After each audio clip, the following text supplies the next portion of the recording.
What's going on, everybody? KD for the Wealth Wells. This is your weekly market prep for the week of September 24th, 2023, where we discuss key levels, market moving events, data points, our thesis, our trade plan, what we can look out for, what we can watch, and then we put all that in digestible bite-sized chunks for you in order to build a trade plan so that we can crush it this week. All right, so let's get to it. Are you ready? All right, let's go.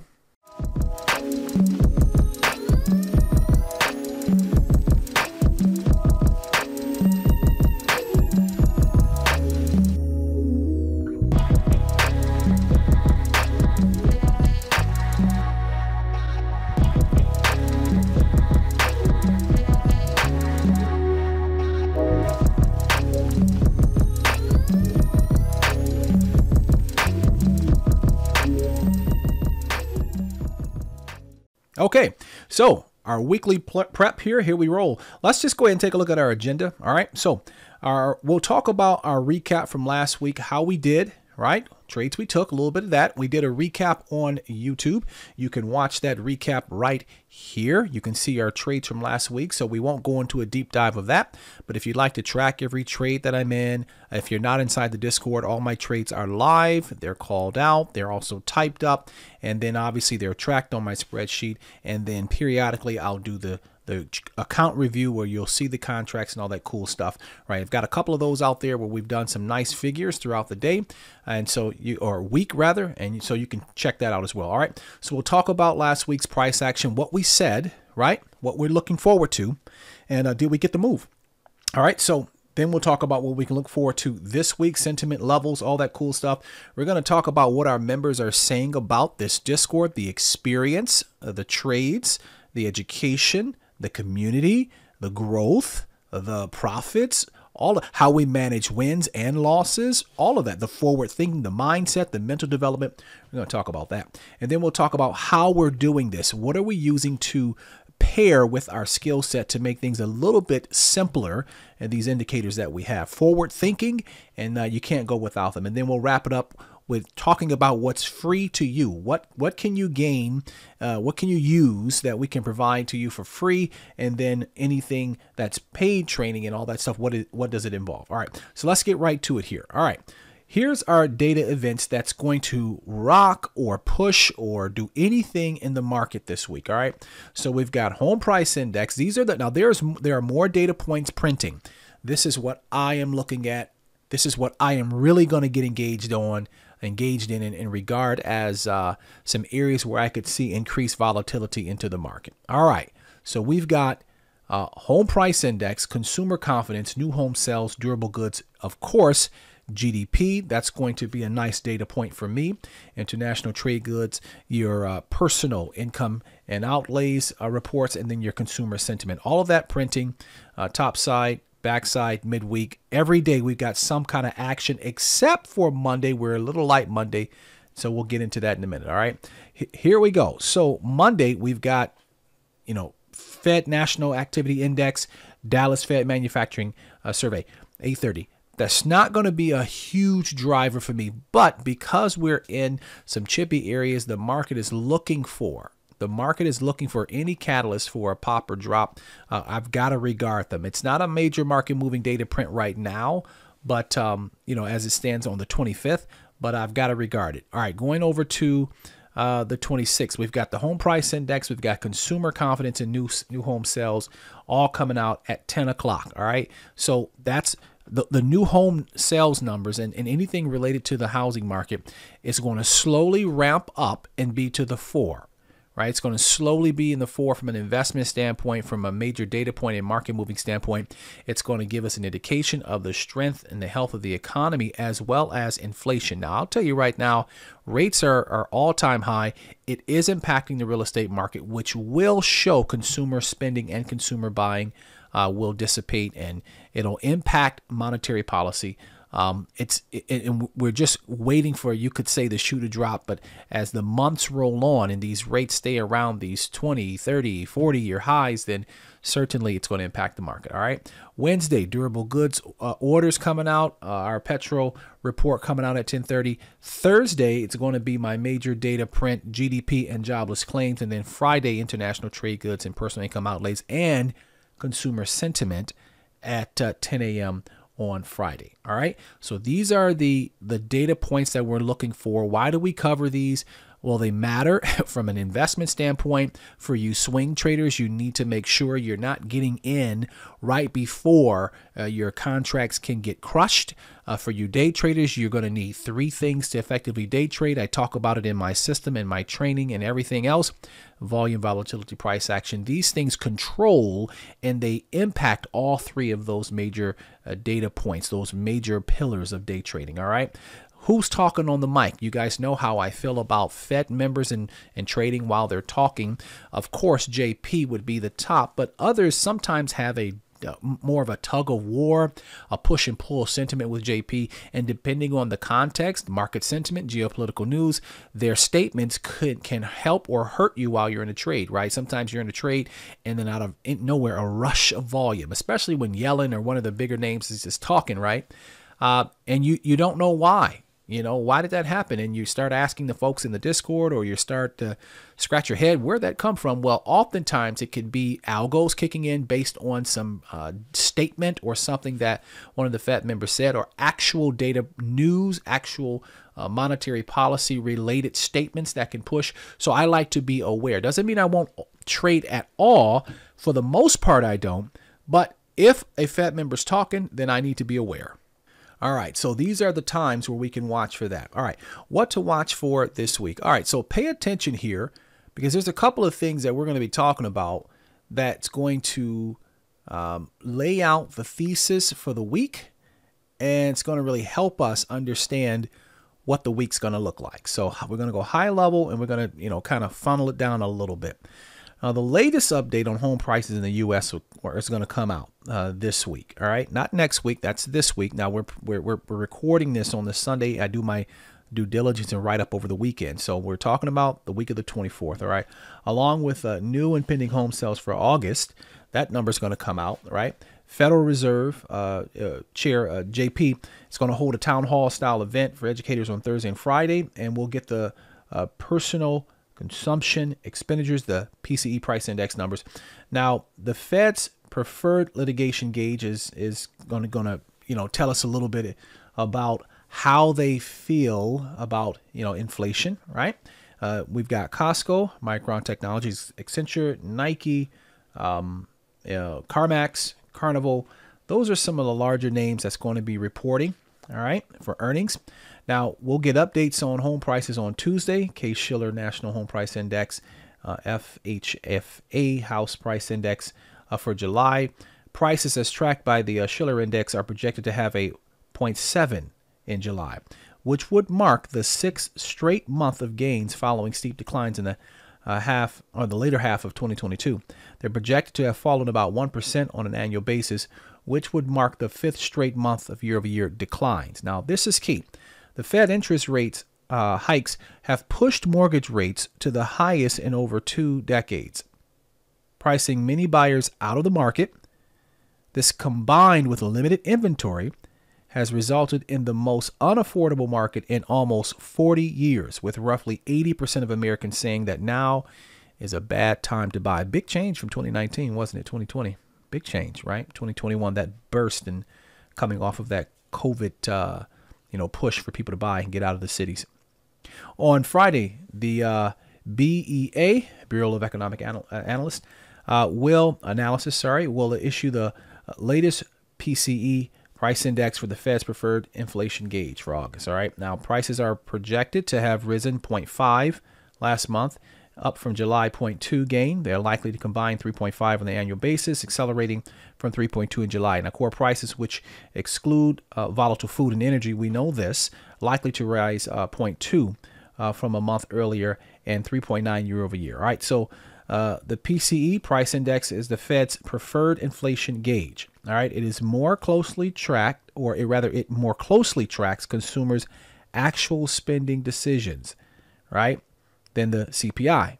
So this is a very important print for the Fed, especially coming off of September's FOMC meeting. All right, now the Fed's target is a 2% annual rate on PCE inflation as part of its dual mandate of price stability and full employment. So, yes, the housing numbers matter, but the PCE print and the employment print is what's going to give the pops in volatility or the continuation in the market. All right. So my thoughts, in addition to that last statement there, PCE print, employment prints, the GDP will help that.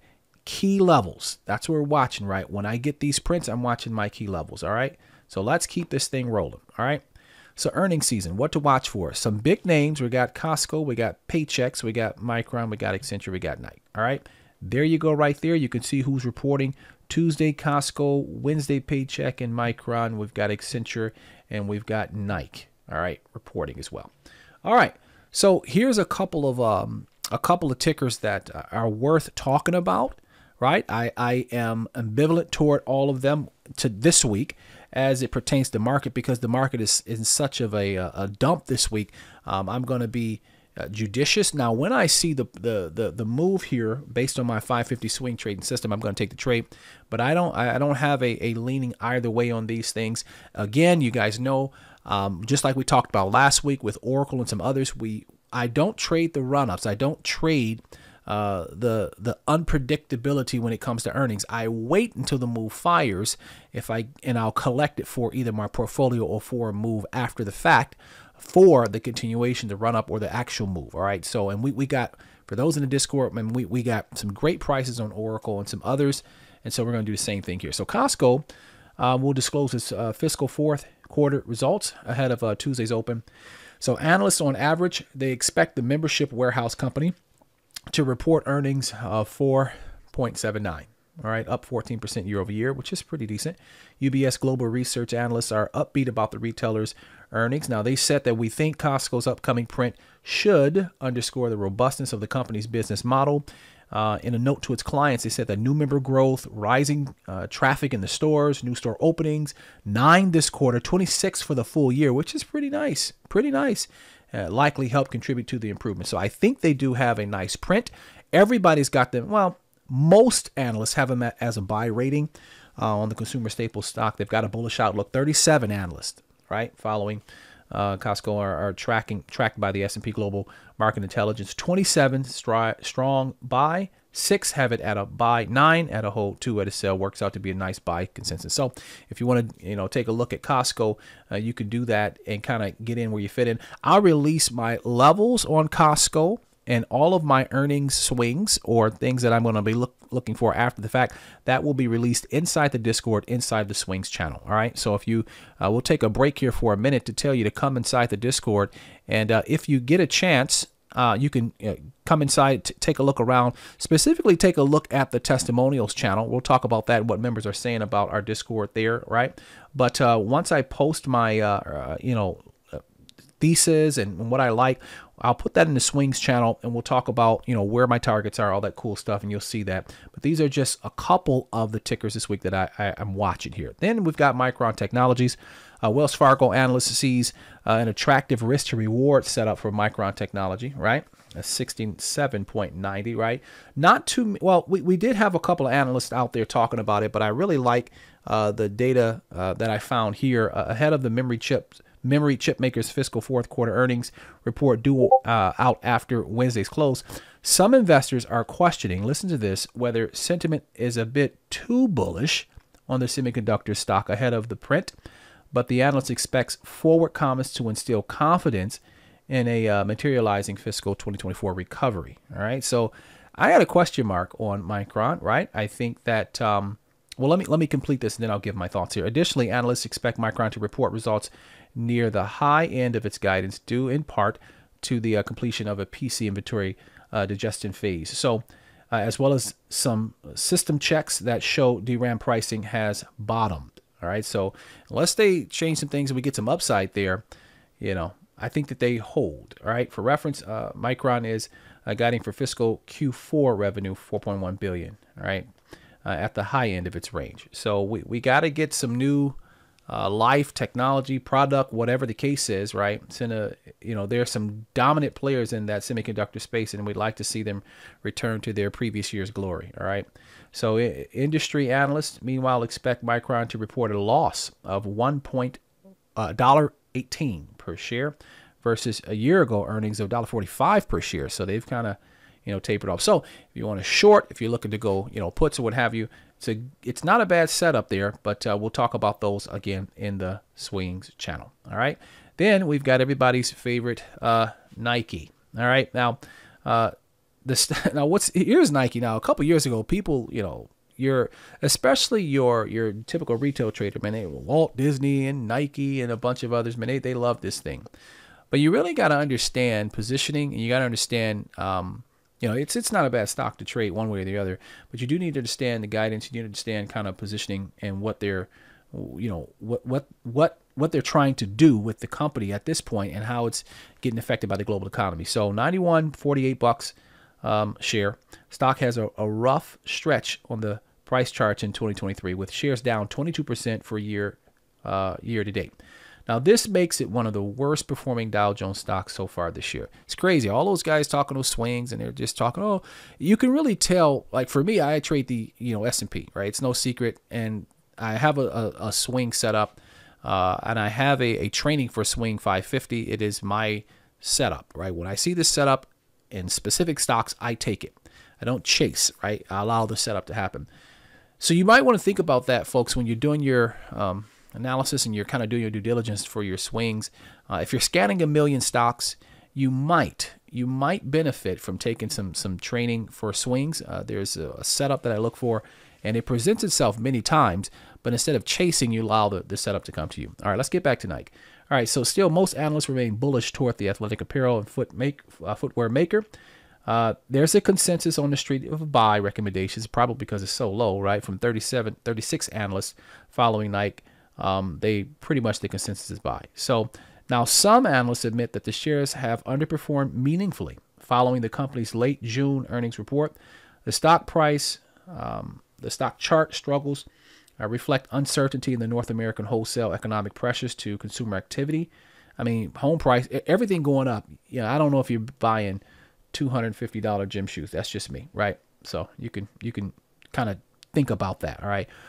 I'll skip the chase on this one. On average, analysts are looking for Nike to report a fiscal earnings of about 74 cents per share. All right, so not the best, but they're reporting in line. They're already down.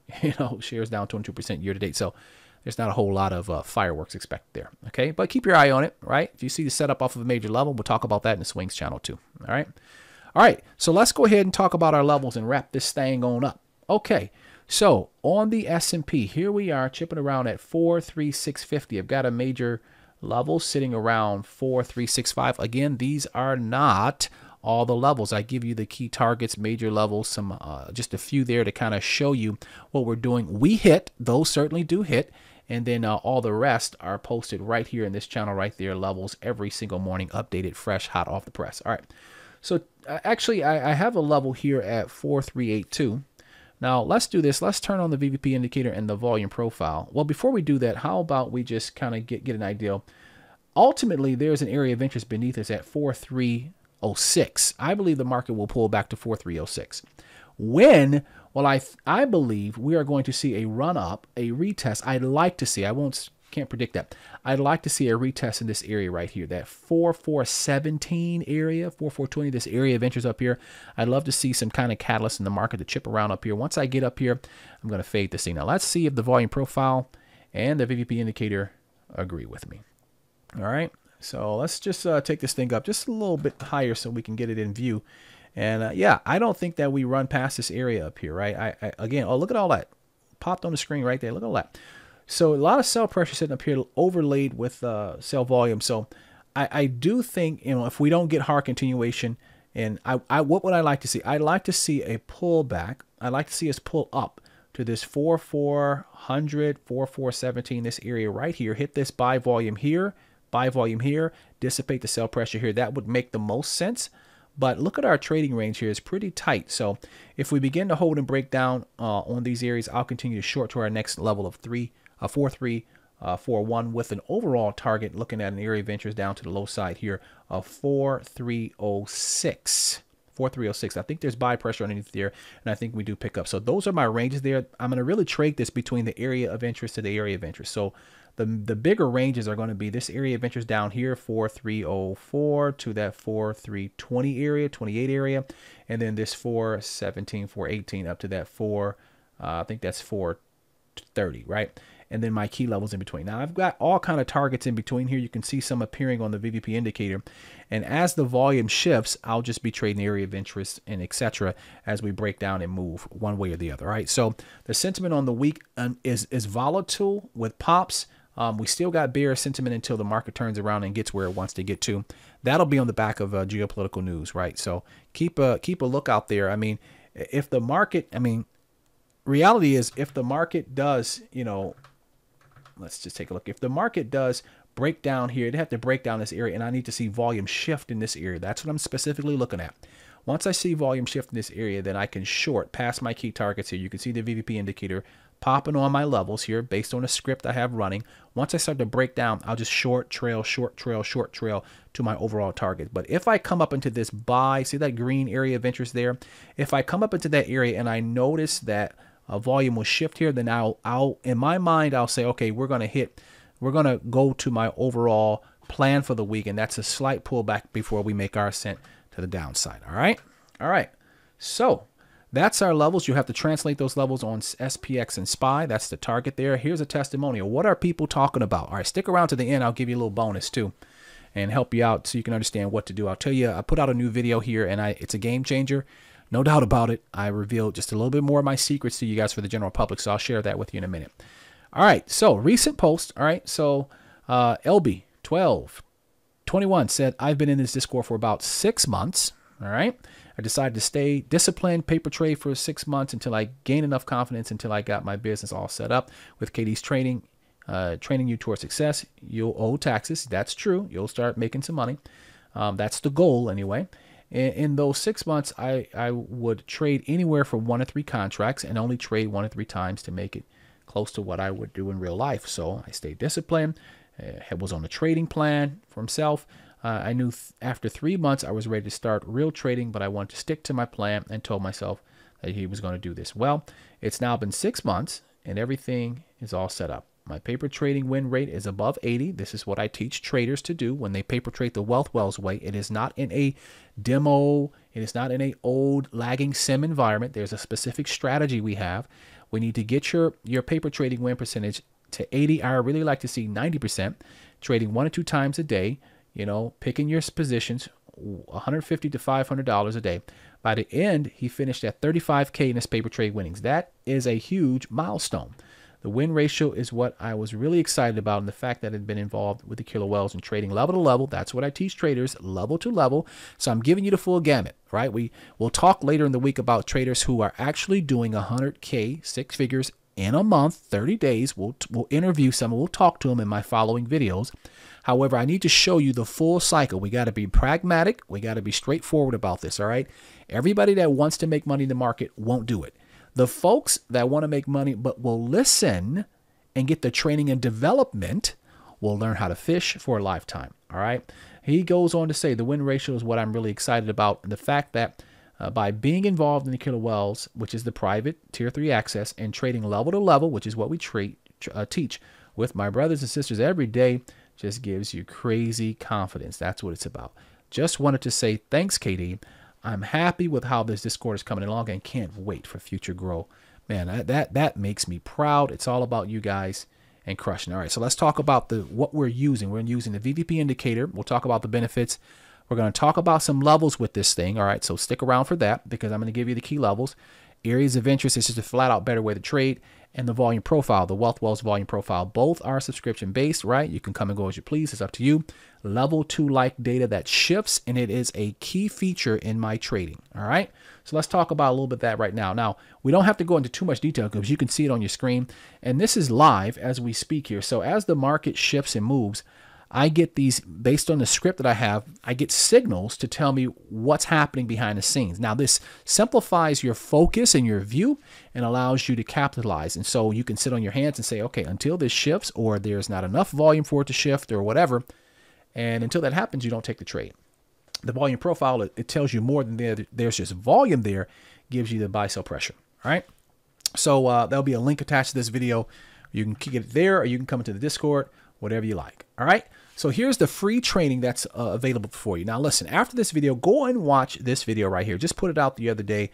I can see the future. I get so many traders asking me. I have proof. All right. We've got recordings. We've got documentation. I've got logs. People who run other Discords, they come in here and they try to, you know, get training from me. I got several people who, you know, I won't say their names and I won't say what they're charging and that kind of stuff, right? You know, we'll just keep it between us girls, all right? But, and I mean that, you know, jokingly, but, you know, they ask me, you know, how do you know where we're going? Well, listen, I just put it out to the world here. Now, there are extra layers to this. I can't make it super long. You want to get the extra layers and the goods, you got to take my training. But the idea here is I am able to see the future on many setups that I have, right? And so how did we do, you know, how am I able to do that? And with what results? Well, if you come into the Discord or if you watch the previous video from last week, then you know we took about 19 trades, came out the week, minimum $5,344. Top high end of the week, some traders came out at 25, some traders came out at 33, other traders came out around that 50 grand mark. Now, how did they do that? Trading level to level, understanding how to predict this thing. And so we got the layout of what we were looking for and we crushed it. Then spent some time in our sister channel, the Wealth Wells podcast. It's all for mental development. The episodes are there. The killer wells, get it fresh and right off the press there. And then after some time, for some episodes we put out to the general public, this one right here, the mindset of a skilled trader. How does a skilled trader think? What should you be thinking about? What should you be asking yourself, and etc. All right. So we've got the levels. We've got the trade plan, right? I'm trading my levels. You can transfer those all over to SPY and SPX. Pay attention to the bonds as always. And that's what we talked about. So market moving events, got it. Levels, got it. Our trade plan for the week. We know what we're doing. We got the training, and we talked about what members had to say. It's been a pleasure trading with you guys. Listen, I'll leave you with this one little thing before you go. All right. And a lot of you guys want to do better, want to be better, want to get better. You know, you can want to be better as much as you want, right? You can say you're getting better. You can try. You can test out different strategies with different people. You can do it all, but it's all about you. You have to put in the work. Fall in love with the process of becoming great, and you'll never be average. The process of charting, the process of getting training, doing the homework, showing up every single day, and you will see your account go up. Katie for the Wealth Wells, signing out.